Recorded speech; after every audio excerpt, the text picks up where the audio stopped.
Hello दोस्तों, चलिए मैं आज आपके लिए फिर एक नई कहानी लेकर आई हूँ। सुबह की पहली किरण खिड़की से टकराकर कमरे में प्रवेश कर रही थी। रमा की आंखें खुली और उसने देखा कि दादी बिस्तर पर लेटी हुई है। रमा दादी के पास गई और उन्हें धीरे से जगाया। दादी उठो, सुबह हो गई है, रमा ने कहा।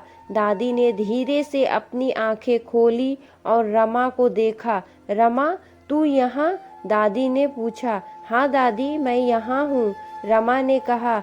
मेरा समय आ गया है, दादी ने कहा। रमा स्तंभ रह गई। क्या मतलब है दादी? रमा ने पूछा। मेरा शरीर अब साथ नहीं दे रहा है, मैं जल्द ही इस दुनिया को छोड़कर चली जाऊंगी, दादी ने कहा।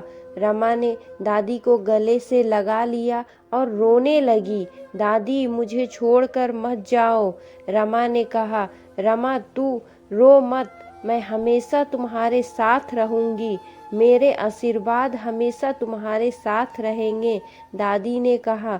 रमा ने दादी का हाथ पकड़ा और उन्हें गले से लगा लिया। दादी, मैं आपसे बहुत प्यार करती हूँ, रमा ने कहा। मैं भी तुमसे बहुत प्यार करती हूँ रमा, दादी ने कहा। कुछ देर बाद दादी ने अंतिम सांस ली और इस दुनिया को छोड़कर चली गई। रमा, अजय और मोहन दादी के लिए बहुत दुखी थे।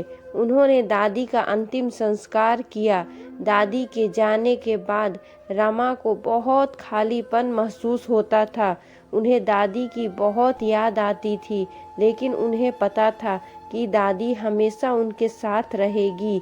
जीवन अनमोल है और मृत्यु एक सत्य है। हमें अपने प्रियजनों के साथ समय का सदुपयोग करना चाहिए। अंतिम विदाई कहानी एक दादी और उसकी पोती के बीच प्रेम और स्नेह की कहानी है।